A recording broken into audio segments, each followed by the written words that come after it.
এজন্য কিশোরগঞ্জের এক বেয়াদব নেতা নামের এক বেয়াদব ফজলুর রহমান নামের এক পাগল, এক মাতাল বাংলাদেশে ওলামায়ে কেরামকে বিদ্রুপ করছে।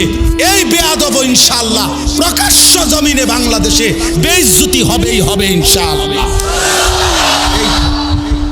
বেইজ্জতি ওই বেয়াদব বাংলাদেশের ওলামায়ে কেরামকে প্রচন্ডভাবে বিদ্রুপ করছে। আমরা নারী সংস্কার কমিশন কোরআন সুন্নাহ বিরোধী প্রস্তাব পেশ করছে, আমরা এটার বিরোধিতা করলাম কেন? তার গাও ঝলছে, সে তসলিমা নাসরিনের লাগা মায়া দেখায়, তার কাছে তসলিমা নাসরিনের প্রতি দরদ, ওলামায়ে কেরামের প্রতি বিদ্বেষ। কত বড় নাফরমান! এই জন্য যুবক ভাই, আমার কথা আমি লম্বা করব না, আমি এটা বুঝাইতে চাই যে আল্লাহর নবী সাল্লাল্লাহু আলাইহি ওয়াসাল্লাম অনেক কষ্ট করে 23টা বছর নবী সাল্লাল্লাহু আলাইহি সাল্লাম হাসরের ময়দানে নবীজি উম্মতের আমলনামা দেখবে। ভাইয়া, আমলনামা দেখবে, নবীজি দেখবে। ফাকাইফা ইদা জিনা মিন কুল্লি উম্মাতিন বিশাহিদ ওয়াজিনা বিকা আলা হাউলা'i শাহীদা। এই আয়াতের তাফসীরের মধ্যে আছে সূরা নিসা। নবী সাল্লাল্লাহু আলাইহি ওয়াসাল্লামের সামনেও উম্মতের আমলনামা উন্মোচিত হবে, নবীজি দেখবেন, তোমারও আমারও।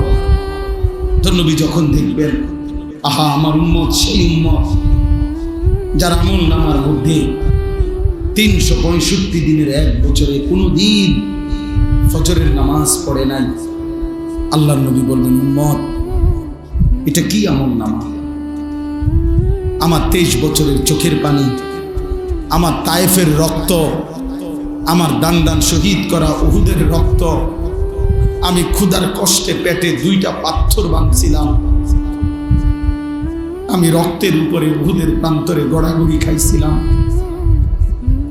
তাইলে আমার এই রক্ত, চোখের পানি, ক্ষুধার কষ্টের বিনিময়ে এই আমলনামা?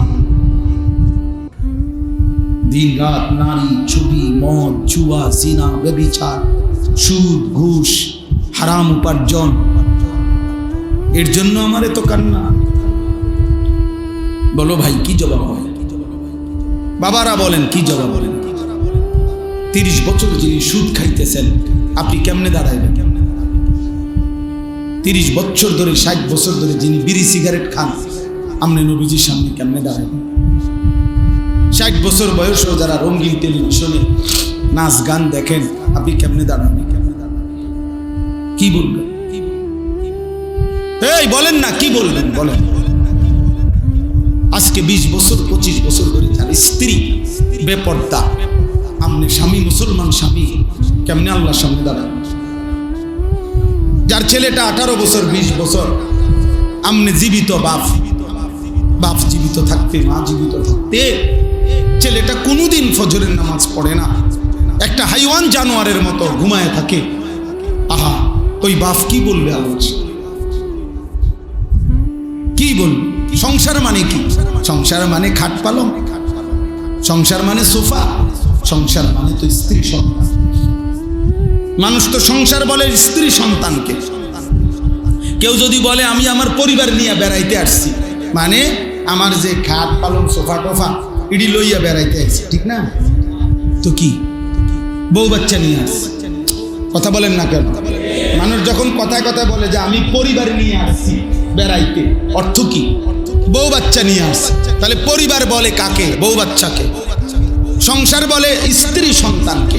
তাহলে তারাই যদি নাফরমান হয়, স্ত্রী যদি পর্দানশীল না হয়, ছেলে যদি নামাজ না পড়ে, মেয়ে যদি পর্দা না করে, ফুতে যদি হারাম রোজগার করে, সবাই মিল্লা যদি আল্লাহর নাফরমানি করে, তো খাট পালং আর সোফা ফার্নিচার, টাইলস আর বাথরুম দিয়ে হবেটা কি? বলে কেমনে হবে ভাইয়া? এই জন্য আজকে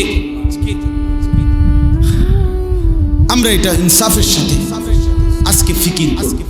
আমি অন্য প্রসঙ্গ বলতে চাইছিলাম, মূলত কোরবানির কথা বলতে চাইছিলাম। এজন্য ফাসাল্লি লিরাব্বিকা ওয়ানহার এটা পড়ছিলাম। সূরা কাউসার। আর লম্বা করব না, সূরা কাউসার পড়ছিলাম ছোট্ট 3টা আয়াত। ইন্না আ'তাইনাকাল কাউসার, আল্লাহ বলছেন নবী আপনাকে আমি কাউসার দিয়েছি।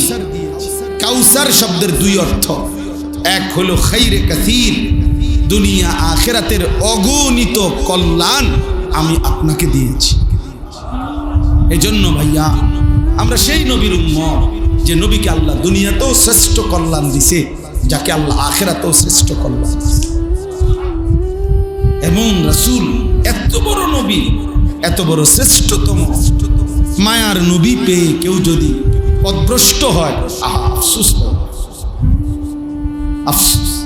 ছেলেরা ফিরে আসো, বাপ বাবারা ফিরে আসেন। নওজোয়ান ছেলে তোমরা যারা নামাজ পড়ো না বাপ, নামাজ পড়ো।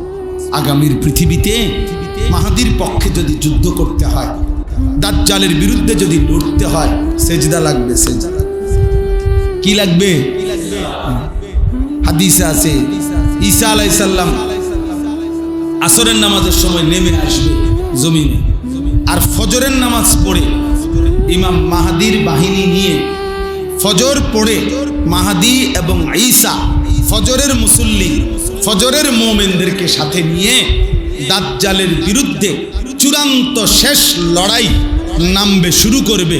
এবং ওই আক্রমণেই ঈসা আলাইহিস সালামের হাতে দাজ্জাল নিহত হবে। এজন্য ফজরের মুসল্লি যারা ঈসা এবং মাহাদির সঙ্গীতার, ফজরের মুসল্লি যারা দাজ্জালের বিরুদ্ধে লড়বে, তাহলে 7:30 8টা বাজে 9টা বাজে উঠা নাফরমান তুমি কোন দিকে যাইবা? বুঝো নাই বাবা? তুমি তো ফজরের নামাজ পড়ো নাই, তো তুমি তো ফজরের মুসল্লিও দেখো নাই, তুমি তো ঈসারও দেখো নাই, তুমি তো মাহাদিকেও দেখো নাই, তো তুমি 9টা বাজে উঠা কি পাই? 8:30 বাজে উঠতে হ্যাঁ কি দেবে? মুমিনের বাহিনী তো চলে গেছে যুদ্ধে, নাফরমান তখন পড়ে আছে। এই জন্য ভাইয়া ফজরের নামাজ, ফজরের নামাজ বিজয়ের নামাজ। কোন নামাজ? ফজরের ওয়াক্ত বিজয়ের ওয়াক্ত।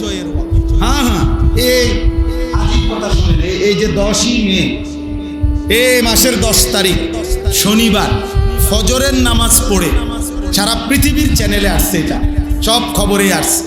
ফজরের নামাজের সালাম ফিরাইয়াই নারায়ে তাকবীর আল্লাহু আকবারের স্লোগান দিয়ে পাকিস্তানের মধ্যে মুজাহিদ সেনাবাহিনী এই ইন্ডিয়ার বেঈমানদের উপরে শেষ এই চূড়ান্ত হামলাটা করছে ফজরের নামাজের পর।